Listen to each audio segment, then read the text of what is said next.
இப்போவும் மீண்டும் நம்ம அன்புமணியை தான் கேள்வி எழுப்ப போகிறோம். அன்புமணி மட்டும் இல்லை, விஜய் மட்டும் இல்லை, சீமான அனைத்து தரப்பையும் அதிமுக உட்பட அனைத்து பேரையும் நம்ம கேள்வி எழுப்ப தான் இந்த பதிவு. ஏன் அப்படின்னா, மகாராஷ்டிராவில் இஸ்லாமியர்களுக்கு வழங்கப்பட்டிருந்த, அதாவது 2014க்கு முன்னாடி நினைக்கிறேன், பாஜக அரசு ஆட்சிக்கு வருவதற்கு முன்பு காங்கிரஸால் வழங்கப்பட்டிருந்த இஸ்லாமியர்களுக்கான 5% இடஒதுக்கீடை பாஜக அரசு ரத்து செய்து உத்தரவிட்டிருக்கு. இது எவ்வளவு பெரிய சமூக அநீதி! அன்புமணி ராமதாஸ் மேடை தோறும் எங்கள் ஐயா தான் இந்தியா முழுக்க இடஒதுக்கீடு வாங்கி தந்தாங்க, இந்தியாவில் 80% மக்கள் எங்கள் ஐயாவால் பயன்பெற்றவர்கள் அப்படின்னு வாய் கூசாமல் பேசுகிறாரு. அது உண்மையாக கூட நாங்கள் ஒத்துக்கிறோம். ஏன் நீங்கள் இதை எதிர்த்து நீங்கள் பேசுகிற? இந்தியாவிலே கிட்டத்தட்ட நினைச்சு பாருங்கள், இந்தியாவிலே 100 கோடி மக்கள் பயன்பெறுகின்ற இடஒதுக்கீட்டை கொண்டு வந்தவர் எங்களுடைய மருத்துவர் ஐயா அவர்கள். இஸ்லாமியர்களுக்கு இழைக்கப்பட்ட அநீதி இல்லையா? ஒரு சமூக நீதி பேசுகிறோங்கிற கட்சி, அந்த கட்சியோட தலைவர் இஸ்லாமியர்களோட இடஒதுக்கீடு ரத்து செய்யப்பட்டிருக்கிறத எதிர்த்து ஒரு குரல் எழுப்பல, ஒரு கண்டனம் தெரிவிக்கல, ஒரு எக்ஸ் பதிவு போடல அப்படின்னா இது என்ன மாதிரியான அரசியல்? நீங்கள்லாம் எதுக்கையா அரசியல் பண்ணுறீங்க? யாருக்காக தான் அரசியல் பண்ணுறீங்க அப்படிங்கிற கேள்வி இருக்குது. சீமானோ விஜயோ வேறு யாருமோ இந்த இஸ்லாமியர்களுக்கான இடஒதுக்கீடு இவங்க எதிர்க்கிற திமுக தான் தொடர்ச்சியாக இதுக்கும் சேர்த்து குரல் கொடுக்குது.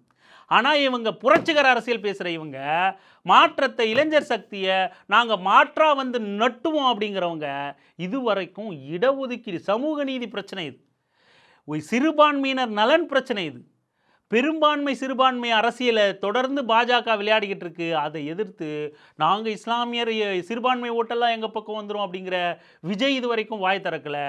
சமூக நீதியே நாங்கள் தான், எங்கள் குடும்பம் தான் அத்தாரிட்டி போட்டது, இடஒதுக்கீடுனாலே எங்கள் ஐயா தான், நாங்கள் தாயா எங்கள் இடஒதுக்கீடுனா இந்தியா முழுக்க நாங்கள் தான் அள்ளி வீசணும் இடஒதுக்கீடுன்னு பேசினா அன்புமணி இது வரைக்கும் ஒரு ட்வீட் கூட போடல.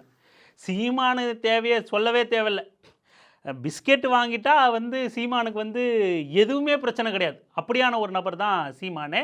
இப்படி யாருமே வாய் திறக்காமல் இருக்காங்க. விஜய் உட்பட ஒரு எக்ஸ்தல பதிவு கூட இல்லை. மிக மோசமான அரசியல். நீங்களாம் இந்த சிவகார்த்திகேயன் படத்தில் வருமே, பஞ்சாயத்து பண்ண கூட்டு உட்கார வச்சாக்கா இப்படி வச்சுக்கிட்டு விஜய் ஸ்டைல்லே சொல்லணும்னா இப்படி வச்சுக்கிட்டு பாயிண்ட் வரட்டும்.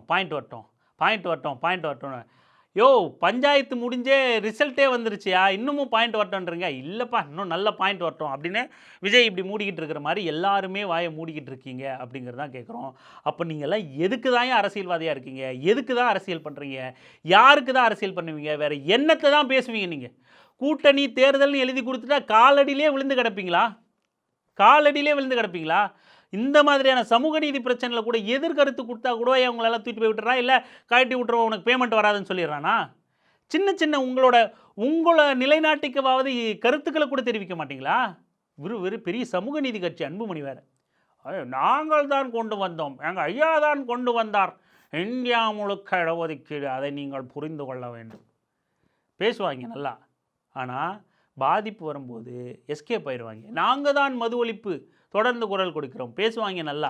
ஆனால் ஒரு போராட்டம் நடத்தோன்னா வீட்டில் போய் ஒளிஞ்சிருவாங்க, போய் டால்ஃபினை ரசித்து வரோம் அப்படின்றவாங்க. விஜய் தனி ஃப்ளைட் பிடிச்சி போயிடுவார். சீமான் நல்ல பார் இருக்கிற 5 ஸ்டார் ஹோட்டல் 7 ஸ்டார் ஹோட்டலாக புக் பண்ணேன். அப்போ தான் எனக்கு அதாவது அடிச்சுக்கிட்டே இருக்கணும் சரக்கு. அந்த மாதிரி மக்கள் பிரச்சனை எதுவுக்குமே குரல் கொடுக்காத நீங்கள் எல்லாம் எதற்கு தான் அரசியல் செய்கிறீங்க? மக்களை இன்னும் எத்தனை நாளைக்கு தான் ஏமாற்ற போகிறீங்க? இந்த இளைஞர்கள் தொடர்ந்து இந்த மாதிரியான விஷயங்களில் கேள்வி எழுப்புங்க. கூட்டணி தேர்தல் அரசியல் கடந்து மக்கள் பிரச்சனைக்கு குரல் கொடுக்காத யாரையும் நாம் தலைவர்களாக ஏற்கவே முடியாது, அரசியல்வாதிகளாகவே கருத முடியாது. இந்த நபர்கள் இது மாதிரியான அரசியலை தான் செய்துக்கிட்டு இருக்காங்க.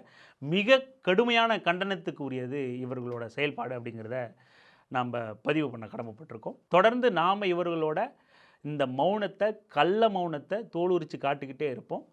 நன்றி.